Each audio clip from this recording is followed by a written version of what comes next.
Radio Grand Lac 92.1, le grand bain de la vie locale. Le quart d'heure savoyard, c'est sur Radio Grand Lac, en partenariat avec le département de la Savoie. Eh bien, nous sommes le premier vendredi du mois, il est 11h et donc vous avez l'habitude, c'est le rendez-vous traditionnel avec notre partenaire, le département de la Savoie, le conseil départemental de la Savoie pour cette émission où on met en avant ses missions, où on met en avant son rôle et notamment tout ce qu'il fait au plus proche des habitants. Collectivité locale de proximité par excellence et nous, radio locale de proximité par excellence, il était tout à fait normal que nous travaillions ensemble et je remercie encore le conseil départemental pour le soutien et la confiance qu'il accorde à notre média. Ce matin, nous avons le grand honneur de recevoir un personnage historique dans notre département, un élu que tout le monde connaît, dont tout le monde connaît le nom. C'est Auguste Picolet qui est vice-président, alors on dit aux routes, mais en fait aux infrastructures, aux mobilités et aux déplacements. Bonjour Auguste Picolet. Bonjour. Alors nous sommes honorés de vous avoir puisque vous êtes élu depuis quelques semaines. Vous êtes élu depuis 1982 au sein du département de la Savoie, donc en tant que conseiller général du canton d'Aisne. Vous avez toujours été réélu en 88, 94, 2001 et 2008 et vous êtes le président, je disais, historique aux routes. Toutes les routes de Savoie, vous les connaissez par cœur. Les routes départementales, bien sûr. C'est vrai que depuis ma rentrée au conseil départemental au mois de mars 1982, j'ai adhéré à la commission des routes, qui s'appelait à l'époque la troisième commission. Premier mandat comme simplement membre de la commission et vice-président de la commission en même temps. Et puis, quelques années plus tard, Michel Barnier m'a confié la vice-présidence déléguée aux routes. Alors, on va parler de Michel Barnier parce que c'est quelqu'un que vous connaissez très très bien. Et puis, vous avez été également parlementaire puisque vous étiez le suppléant d'Hervé Guémard. Et quand Hervé Guémard est devenu ministre, vous avez logiquement pris sa place. Et donc, vous avez été parlementaire et vous avez aussi une longue carrière de suppléant en tant que parlementaire de Pierre Dumas, de Michel Barnier et d'Hervé Guémard. Donc, élu local, élu national à la fois. J'ai été suppléant de parlementaire pendant 23 ans. Donc, comme vous l'avez cité, 8 ans avec Michel Barnier comme député. Ensuite, 9 ans comme suppléant de Pierre Dumas, sénateur. Et ensuite, 7 ans suppléant d'Hervé Guémard. Et c'est dans cette période 95-97 que j'ai été désigné député, puisque Hervé Guémard a été nommé ministre du Budget. D'accord. Alors, on va reparler de tout ça. Puis, depuis 2015, vous êtes en binôme avec Cécile Hutil-Grand, puisque maintenant, donc, votre canton d'Aisne a fusionné avec celui de Bourg-Saint-Maurice. Et donc, maintenant, voilà, vous êtes donc élu avec elle et vous êtes toujours donc vice-président aux infrastructures, aux mobilités et aux déplacements. Auguste Picolet, en plus, vous êtes président du Centre de gestion de la fonction publique territoriale. C'est quoi ça ? C'est un équipement public qui a en charge, qui travaille dans plusieurs domaines, notamment qui suit la carrière de tous les fonctionnaires de la territoriale, et puis avec des services spécifiques comme la médecine professionnelle, voilà, tout à fait. Beaucoup de sujets, notamment en ce moment, on a lancé une expérience pour former les secrétaires de mairie, puisque les maires connaissent des difficultés pour recruter des secrétaires de mairie, notamment les petites communes. Donc, c'est un projet qui nous préoccupe et qu'on a lancé il y a maintenant quelques semaines. Voilà, puis vous faites un gros travail pour accompagner justement les communes et les collectivités et toutes les carrières des agents publics. Tout à fait. Auguste Picolet, vous êtes élu depuis 40 ans, vous en avez connu du monde. Et juste avant qu'on parle des routes et des infrastructures, je voudrais avec vous faire le tour de quelques grands personnages savoyards que vous avez côtoyés de proche. Pierre Dumas, donc ministre du général de Gaulle, ministre de Georges Pompidou, maire de Chambéry, une des grandes personnalités qui a fait la Savoie, et vous avez été son suppléant. Qu'est-ce que vous pouvez nous dire sur Pierre Dumas ? Cela a été un grand monsieur pour la Savoie.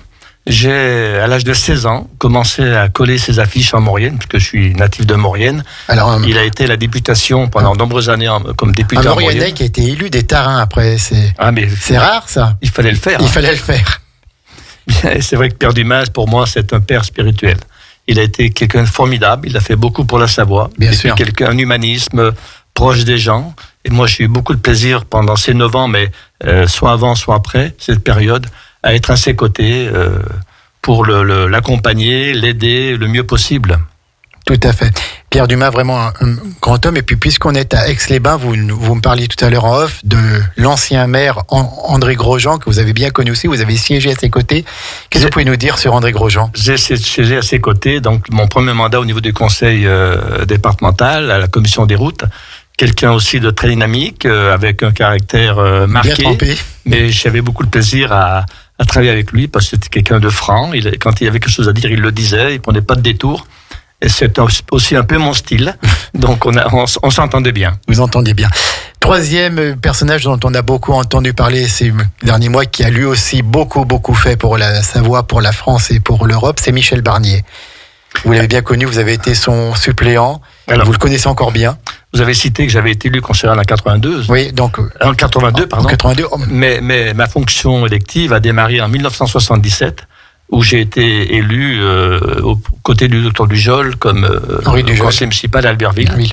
Où j'ai effectué 3 mandats. Et donc ça, c'est 77. Et dès 78, Michel Barnier était candidat à la législative et il m'a sollicité pour être à ses côtés. Alors, c'était pas évident pour moi, c'était quand même important. Moi, à l'époque déjà, je gérais mes 2 petites entreprises dans le BTP et dans les transports.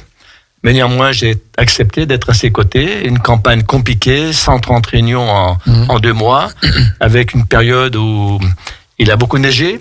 Oui. Donc, nous avions dans notre voiture une tronçonneuse, une pelle, une pioche, et on s'en est servi. Hein. Et puis Michel Barnier qui était tout jeune, puisqu'il a été le plus jeune président du conseil général, c'était pas encore le conseil départemental. J'ai également été à ses côtés pour faire sa campagne quand il a été élu, je crois que c'est en 1974. Il terminait son service militaire à Paris. Et nous, tout jeunes, sur le terrain, on a fait sa campagne, on collait ses affiches. D'accord. Et donc, vous le voyez encore maintenant? Vous avez encore des contacts? Ces dernières semaines, on a eu des contacts. Oui, voilà, tout bien à fait. Sûr.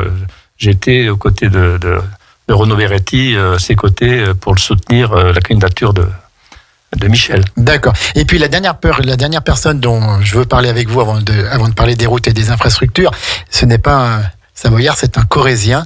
C'est Jacques Chirac. Vous avez été très proche aussi du président Chirac. Très proche, parce que j'avais rencontré à l'époque, quand il était maire de Paris, parce que j'ai toujours milité à l'époque pour son parti politique, aux côtés d'ailleurs de Michel Barnier. Oui. Et puis donc, quand j'ai été député, il était président de la République.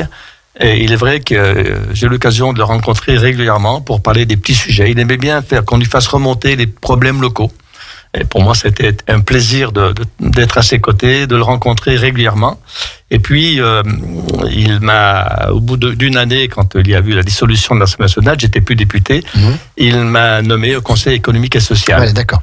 Et c'est une décision de sa part, appuyée bien sûr par Hervé Guémard. Hervé Guémard. Donc, Jacques Chirac, c'était la personne chaleureuse que l'on décrit à l'Élysée dans son palais là-haut, mais toujours proche des territoires et des élus de montagne, de campagne. Proche des gens, et puis toujours très curieux, savoir là où il y avait problème. Il aimait bien connaître ses difficultés, qu'on lui fasse remonter.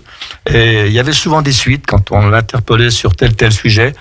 Il saisissait le ministre concerné et on voyait que ça bougeait, les choses bougeaient. D'accord. Merci Auguste Picolet, on revient avec vous très très vite et on va présenter notre deuxième invité qui est Marc Bensivenga, qui est agent du département de la Savoie. Bonjour Marc. Bonjour. Alors Marc, vous êtes chargé d'opérations d'infrastructures au pôle aménagement du département à la direction des infrastructures et de l'aménagement et vous avez notamment suivi le dossier des gorges de l'Arly et puis vous suivez le chantier de suppression du passage à niveau du Vivier du Lac dont vous nous parlerez tout à l'heure. Quel est votre parcours avant d'avoir intégré les services du département ? Un parcours relativement classique, on va dire, puisque donc j'ai été formé dans les écoles de l'État. J'ai donc effectué mes 8 ans de service, on va dire, réglementaire au sein des services de l'État, puisque donc c'est la contrepartie de la formation. Ouais. Et puis quelques années après, j'ai eu une opportunité, très intéressante en termes de mission dans les services départementaux. Et donc j'ai pas hésité, j'ai demandé une mutation et j'ai été donc accueilli dans les services départementaux. Eh bien, en tout cas, soyez le bienvenu dans notre studio. Puis vous nous parlez tout à l'heure des gorges de l'Arly, qui pour moi est la route la plus chère de France, mais vous allez peut-être nous prouver le contraire. Et puis vous nous parlerez également, bien sûr, de ce projet de suppression du passage à niveau du Villiers-du-Lac qui intéresse directement notre territoire.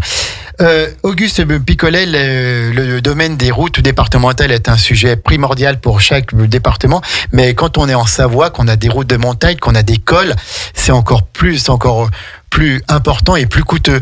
Quel est le budget donné chaque année par le département pour les routes ? Le budget en investissement, c'est tourne autour de 70 millions d'euros, hein, hors charges personnelles, etc. Donc c'est un budget important. Pendant la période des Jeux, bien sûr, ce budget d'investissement était quasiment le double. Oui. Mais c'est vrai, comme vous le dites, nous avons un département un peu particulier, avec beaucoup de cols, des secteurs sensibles. Peut-être rappeler rapidement que le patrimoine routier est un patrimoine important pour le département, puisque nous avons en charge plus de 3000 km. 3143 km, voilà, je crois. Merci pour la précision. Sachant que, je le dis au passage, l'État en Savoie ne gère que 60 km. Donc, la verrue de Chambéry, puis je crois quelques routes de haute montagne, non ? Albertville, Bourg-Saint-Maurice. D'accord, ok, d'accord. Voilà. Albertville, Bourg-Saint-Maurice. Dans ces 3000 km, il y a environ 1000 km qui sont situés à plus de 1000 mètres d'altitude, avec les conséquences qu'on connaît, quoi. Et c'est aussi 1 million de mètres carrés de murs soutènement, murs d'épaulement, quelques 1000 ouvrages d'art d'une portée de plus de 2 mètres, pour vous donner l'importance donc de ce patrimoine routier. Et je rajouterai une quarantaine de tunnels, dont le tunnel du Chac, on va évoquer dans un instant. Que nous évoquons. Et puis il y a des ponts aussi, il y a 1200 ponts. Oui, moi j'étais parti sur 1000, d'une portée de plus de 2 mètres. Voilà, mais c'est des ouvrages très très conséquents. Donc ça demande un gros travail parce qu'il faut construire, il faut rénover, il faut garder en bonne santé toutes ces infrastructures. Il y a quand même la sécurité en jeu. S'agissant des ouvrages, je parle sous le contrôle de mon collègue, on a des contrôles réguliers tous les 3 ans, des contrôles précis notamment sur les ouvrages qui ont un certain nombre d'années et qui commencent à vieillir, donc des contrôles récents. Et lorsqu'on a quelques inquiétudes, eh bien, on programme des travaux. En ce moment, cette année, par exemple, on refait 3 ouvrages, notamment à Maurienne, à Beauzelle. J'ai oublié le 3e, mais je ne sais plus lequel. Mais en tout cas, pour vous dire qu'en matière d'ouvrage d'art, on investit régulièrement. Alors, on va parler dans quelques instants plus concrètement donc du tunnel du Chat. On parlera également du Villiers-du-Lac. On verra si on a le temps de parler rapidement de la Via Rona à la Balme. Et puis bien sûr, on dira un petit mot sur les travaux de Grand Lac qu'on appelait Grand Lac, le projet Grand Lac, c'est-à-dire les aménagements du bord du lac entre Aix-les-Bains et puis Viviers-du-Lac. Mais on va d'abord faire une petite pause musicale et on se retrouve dans quelques minutes. C'est le quart d'heure savoyard, c'est le rendez-vous avec le département de la Savoie. Ce matin, nous avons Auguste Picolet, vice-président délégué aux infrastructures, aux mobilités et aux routes, et puis Marc Bensivenga, qui est agent des départements. On les retrouve dans quelques instants, ne partez pas. À Aix-les-Bains, à Chambéry et bien plus encore, Radio Grand Lac vous accompagne sur le 92.1 FM. Le quart d'heure savoyard, c'est sur Radio Grand Lac, en partenariat avec le département de la Savoie. 11h16, nous sommes toujours en direct sur le 92.1 radiograndlac.com, ce grand bain de la vie locale que vous aimez de plus en plus et que vous êtes de plus en plus nombreux à suivre et on vous en remercie. C'est le quart d'heure savoyard, donc l'émission faite en partenariat avec le conseil départemental de la Savoie. Et ce matin, nous allons parler route, nous allons parler infrastructure, mobilité et déplacement avec Auguste Picolet, vice-président de l'Assemblée départementale, et puis Marc Bensivenga, qui lui est agent du département en charge de ces dossiers. On a fait un rapide tour d'horizon sur le patrimoine routier de la Savoie, puis sur les infrastructures.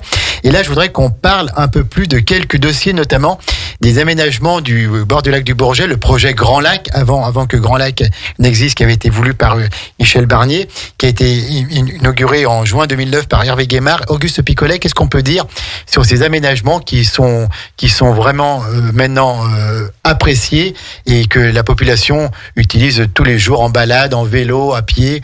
On voit tout le temps plein de monde au bord de notre lac. En effet, ça a été un très grand chantier qui a débuté au début des années 2000, mais les études ont démarré un peu avant. C'est un chantier qui a été souhaité et voulu par Michel Barnier. Je me rappelle même que Jacques Chirac était venu à Aix-les-Bains pour voir le lancement du projet. C'est bonne mémoire, hein. Ouais. Donc c'est un chantier très important. Michel Barnier souhaitait mettre en valeur ce lac. C'est vrai que quand on était sur la route départementale, le lac, on le voyait à peine parce qu'il y avait des arbustes, etc., etc.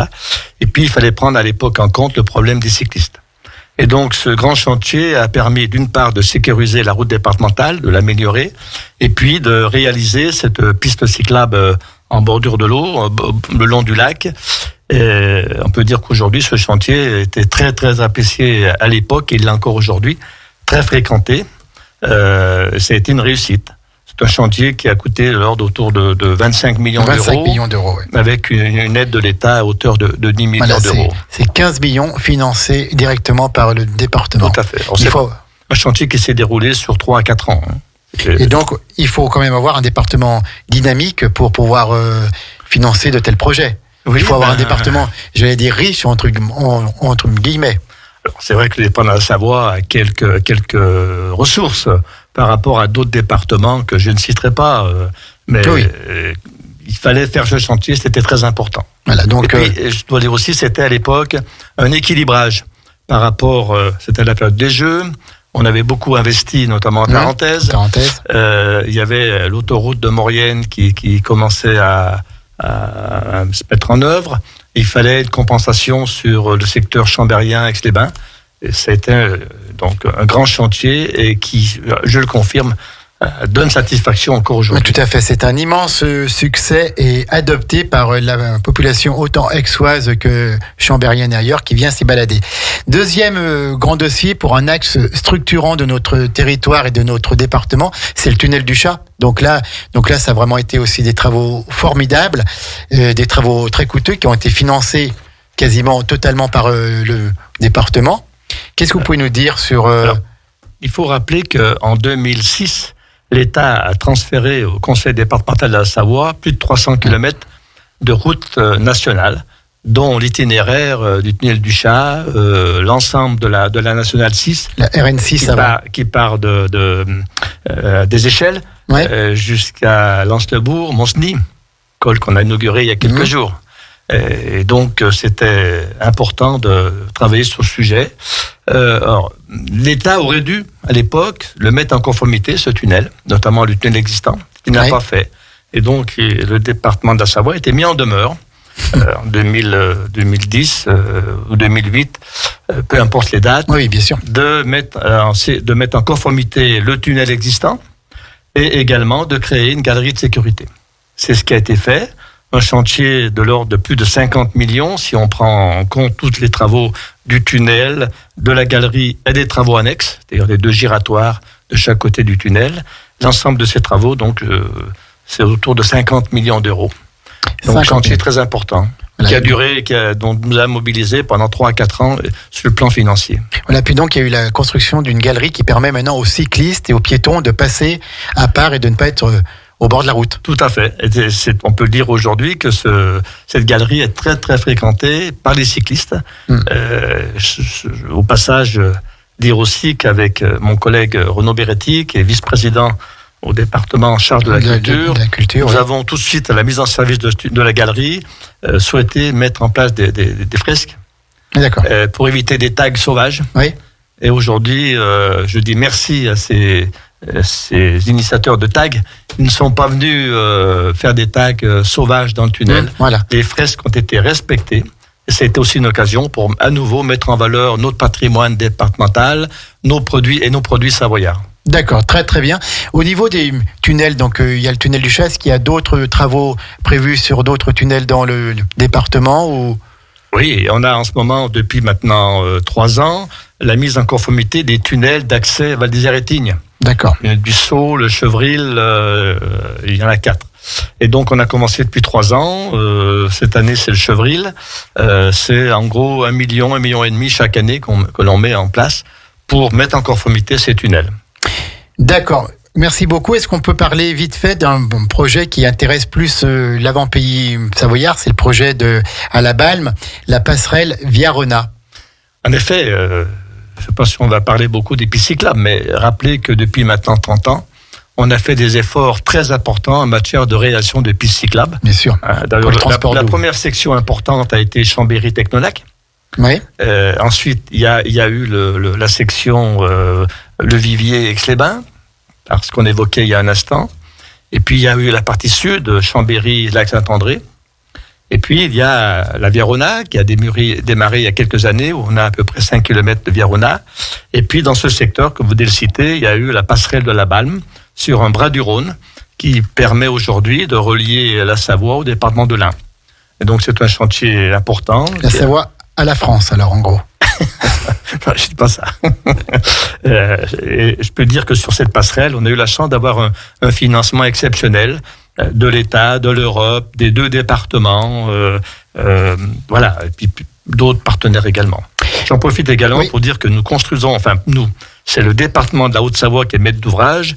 Nous réalisons une passerelle sur le secteur de Meaux qui permettra de relier la Savoie à la Haute-Savoie. À la Haute-Savoie. Donc le département est cofinanceur de ce projet. D'accord. Au niveau, juste une petite question supplémentaire, on est au mois de mai maintenant, donc l'hiver est fini. Comment s'est passé cet hiver 2021-2022 pour les routes de Savoie ? Ça s'est très bien passé. Dieu merci, on n'a pas eu une météo déchaînée les week-ends, ce qui est important. Donc, on a des équipes formées, on a du matériel, des moyens. Il n'y a pas eu de difficultés particulières. Je crois qu'on a dû fermer une nuit le col des Aravis parce qu'on risquait d'avoir des coulées dans certains couloirs. Et c'était du préventif. Mais sinon, tout s'est bien passé. D'accord, très très bien. Et on commence à réouvrir l'école en ce moment. Oui, voilà, ça on en parlera tout à l'heure, notamment il y a le 20 mai. Le 20 mai, il y aura donc la cérémonie d'ouverture du col du Petit Saint-Bernard en Tarentaise, donc avec une fête prévue avec les amis du Val d'Aoste. C'est habituel. Les cousins du Val d'Aoste. Ça n'a pas eu lieu depuis 2019. À cause du Covid. De la Covid. Merci Auguste Picolet. Maintenant, je voudrais parler un petit peu avec Marc Bensivenga, donc qui est agent du département. Si je vous dis Gorge de l'Arly. Je dis gros projet. gros projet. Dites-nous un petit peu, et quel est vraiment ce problème dans les gorges de l'Arly où souvent le matin on entend les gorges de l'Arly sont fermées. Que se passe-t-il ? Non, souvent on entendait. On entendait, tout à fait, parce que le département est passé par là et ça va mieux. Tout à fait, alors on touche du bois, mais en effet, grâce au programme Arly, donc mis en œuvre par le département, je rappelle, c'est 26 millions d'euros, mis en œuvre entre 2019 et 2021, on s'est affranchi d'un certain nombre de sujets très sérieux, de glissement de terrain, d'éboulements, de grande ampleur, qui menaçaient la route de manière vraiment très, très régulière, vous le savez, nos auditeurs aussi. Donc on a traité 6 secteurs, on a construit un tunnel, un nouveau pont, et donc depuis juin dernier, la route est réouverte, et on touche du bois, pour l'instant tout se passe bien, on a passé un hiver sans encombre. D'accord. Et on s'en félicite. Donc, quand on entend dire que c'est une route qui coûte très cher, c'est totalement faux finalement. Pas totalement faux. Ce qu'il est un petit peu plus, c'est de dire que c'est la plus chère de France. D'accord. C'est vrai qu'on l'entend souvent, mais bon, ça reste quand même un petit. Voilà, une maladresse. Une plaisanterie. Peut-être, si vous me permettez, rajouter au-delà du programme qui vient d'être évoqué, rappelez que le 5 mai 2015. On a eu un orage conséquent, une partie de la montagne qui a glissé, et on a eu 400 mètres de route emportée dans les gorges de l'Arly, qui a été également là un gros chantier. Tout à fait. Oui, c'est dû à notre géographie, à notre belle Savoie. Parfois, voilà, il y a des inconvénients d'être en Savoie. Ils sont si peu nombreux qu'on peut quand même les accepter. Marc Bensivenga, on voulait parler aussi avec vous d'un projet qui intéresse directement notre territoire. C'est les travaux pour le passage à niveau du Vivier du Lac. On en entend parler depuis longtemps. Il y a des procédures donc qui ont fait retarder le projet. Qu'est-ce que vous pouvez nous dire à ce jour sur cette suppression du passage à niveau du Vivier du Lac? Oui, on n'a jamais été si proche du but, on va dire, puisque donc à la fin du mois de mai, pendant le week-end de l'Ascension, la SNCF, qui est donc co-maître d'ouvrage pour la suppression de ce passage à niveau, va pousser, comme on dit dans notre jargon technique, deux ponts sous la voie ferrée existante. Et donc à partir du mois d'octobre ou novembre 2022, ces ouvrages seront mis en service et le passage à niveau sera définitivement supprimé. D'accord, donc là c'est très proche là maintenant. Ah oui, la SNCF est sur sa dernière ligne droite, et puis le département reprendra la main début juin pour faire tous les travaux de réseau, de voirie, tout ce qui se voit le plus, on va dire, les aménagements paysagers également. C'était un petit peu un point noir quand même ce passage à niveau du Vivier du Lac. Ça fait plus de 20 ans qu'on en parlait. Oui. Je me rappelle beaucoup de discussions. Je me rappelle même qu'on en parlait en 1991. C'est possible, oui, parce qu'à l'époque, il y avait un projet de déviation du Vivier, mais une déviation très longue, qui aboutissait aux alentours du golfe d'Aix-les-Bains. Est-ce qu'il y a d'autres points noirs entre guillemets sur lesquels vous êtes mobilisés, autant Marc que Monsieur Picolet, pour justement les supprimer et avoir une meilleure sécurité pour tout le monde? On a encore des passages à niveau qui sont dangereux, notamment Saint-Cassin. C'est un projet qu'on y travaille, il y a des études en cours. Voilà, mais chaque chose en son temps, quoi. Là, c'est un gros projet, c'est quand même plus de 12 millions d'euros. Bien sûr. Sur le PN. Bon, une partie, la moitié à peu près, c'est financé par le réseau SNCF. Mais pour le département, ça fait quand même des charges assez lourdes. Tout à fait. Donc il faut suivre budgétairement. Marc Betsy-Vega, qu'est-ce que vous pouvez nous dire d'autre sur les projets un petit peu qui intéressent notre territoire aixois, chambérien, Grand Lac? On a fait le tour des plus emblématiques, en effet, avec les aménagements des berges du lac et puis la suppression du passage à niveau 18. Les autres sont un petit peu plus anecdotiques, mais quand même importants, notamment pour les cyclistes. On fait de petits aménagements au niveau de certains passages à niveau, parce que la traversée des rails peut s'avérer dangereuse et on a pu frôler des accidents dramatiques. Donc on essaye de faire des sécurisations assez ponctuelles. Voilà, c'est pas très vendeur, on va dire, parce que ça reste des aménagements très ponctuels, mais c'est des choses qui sont très très utiles et très attendues. Merci beaucoup, Marc Betsy-Vega. Donc je rappelle que vous êtes agent du département, vous êtes chargé d'opérations d'infrastructures au pôle aménagement et à la direction des infrastructures et de l'aménagement. Auguste Picolet, je voulais qu'on conclue cette émission avec vous.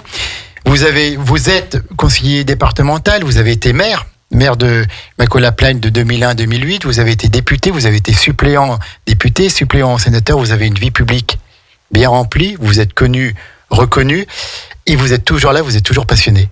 Oui, je suis passionné, mais arrivera un moment où il faudrait que je passe le relais. Voilà, maintenant on a des remplaçants, donc c'est quelque chose que j'envisage dans quelques années. D'accord. Au cours de ces nombreuses années d'élu, vous avez vécu plein de choses au niveau du département, au niveau de la Tarentaise, au niveau de votre commune. Quel est votre meilleur souvenir? C'est les Jeux Olympiques. Oui. Dites-nous comment vous avez vécu les Jeux Olympiques. Une double casquette, parce que j'étais à l'époque adjoint au maire d'Albertville, en charge des travaux, où j'ai été amené à suivre les travaux de la Olympique. De l'anneau de vitesse, entre autres, et puis c'est sorti des Jeux, mais c'est le théâtre d'Albertville qui était une réussite. Et puis, à côté de ça, en tant que conseiller général, les routes. À l'époque, comme vous le savez, l'autoroute est arrivée à Albertville, enfin Sainte-Hélène. Il y a eu la 2x2 voies jusqu'à Moutier, plus des travaux annexes en amont de Moutier, la déviation d'Aisne, la déviation de Bellentre. Donc, on a été beaucoup occupés. Même si c'était des travaux maîtrise ouvrage État, le département était concerné par le raccordement sur nos RD. Quel est votre pire souvenir, s'il y en a un Les pires, il y en a eu quelques-uns, c'est surtout les accidents. On parlait tout à l'heure des gorges de l'Hardy. Il y a 4 ans maintenant, un artisan bûcheron de Maurienne qui était là dans les gorges pour couper des bois pour éviter qu'ils tombent sur la route. Et il y a eu un accident mortel. Et puis j'ai vécu, mais il y a très longtemps, des chutes de rochers, notamment sur la 902 accès à Val d'Isère. Un bloc de rocher de plus de 10 tonnes tombé sur une voiture. Un couple et 2 enfants. Donc ça vous marque à vie. Bien sûr. Quand on est vice-président aux routes, j'allais dire pour simplifier les choses, qu'on gère plus de 3000 km de routes départementales, on a un emploi du temps très pris. Quand on préside en plus le centre de gestion de la fonction publique, et vous avez quand même des passions à côté, vous carburez à quoi quand vous n'êtes pas au département ou dans les instances? Alors j'ai une petite passion, mais sur une période assez courte. C'est la chasse. Pour me dégourdir les jambes. Non pas pour tuer du gibier, c'est pas mon style. Pour être plus proche de la nature. Si y a un sanglier qui se présente en ligne de mire, on va s'en occuper. Mais ça s'arrête là. Mais surtout pour m'imposer de la marche. Et puis, l'été, j'aime bien aussi aller en montagne. Et chaque été, je m'engage à visiter 2 ou 3 alpagistes à l'alpage pour passer un moment avec eux. Voilà, et j'apprécie ce moment. Pour Puis finir, un peu de vélo, quand j'ai un peu de temps. pour finir, si je vous demandais 3 mots pour donner sur la Savoie, ce département qui vous a vu naître, ce département pour lequel vous avez donné, vous avez beaucoup donné. Quels sont les 3 mots que vous donneriez pour qualifier notre belle Savoie? On a la chance d'être dans une Savoie dynamique, avec des activités hivernales avec le ski, et puis l'été, des activités estivales intéressantes, puisque comme vous le savez, on reçoit des touristes tant l'hiver que l'été. Moi, je trouve qu'on a la chance d'être en Savoie, on a des emplois. Je pense qu'aujourd'hui, celui qui veut travailler trouve des emplois en Savoie. Oui, nous avons un département dynamique, attractif. Souvent, je fais le parallèle entre... j'ai des amis qui vivent à Paris, 30e étage, qui ont toujours la même vue, du 1er janvier au 31 décembre. Nous, je veux dire, aujourd'hui, on a la chance de tous les jours d'avoir des paysages différents. L'hiver, le printemps, l'automne, l'été. C'est magnifique d'avoir cette chance-là. Merci beaucoup, Auguste Picolet, pour vos venues en direct dans nos studios à Aix-les-Bains pour Radio Grand Lac. Merci, Marc Bensivenga, aussi d'être venu. On continue à suivre, bien sûr, ce projet, qui n'est plus un projet, mais les travaux de suppression du passage à niveau du Vivier du Lac. Je rappelle... Simplement pour finir que c'est la saison en ce moment des déneigements des grands cols, puisque tous les grands cols de Savoie sont ouverts. Ah non. Non, pas tous, sont en cours. Les petits cols, les petits cols en dessous de 1500 mètres sont ouverts ou vont ouvrir cette semaine.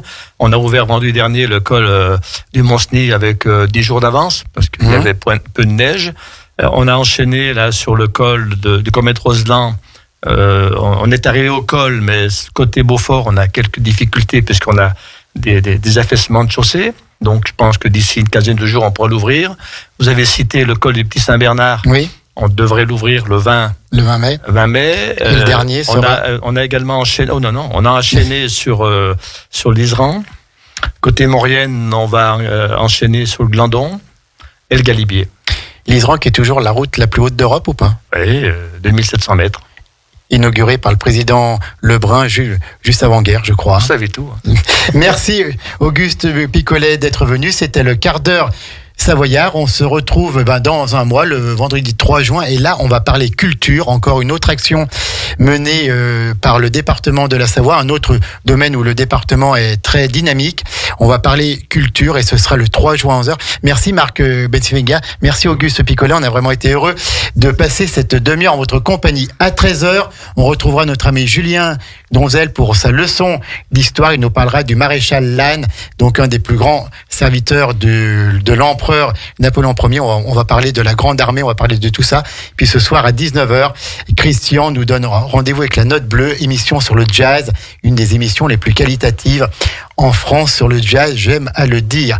Il est 11h36, nous sommes toujours en direct. À midi, c'est le Flash Info national, local et la météo, présenté par Maxime. Merci à tous pour votre écoute. Merci Auguste Picolet, merci Marc Bensivenga d'être venu. Merci à vous. Au revoir.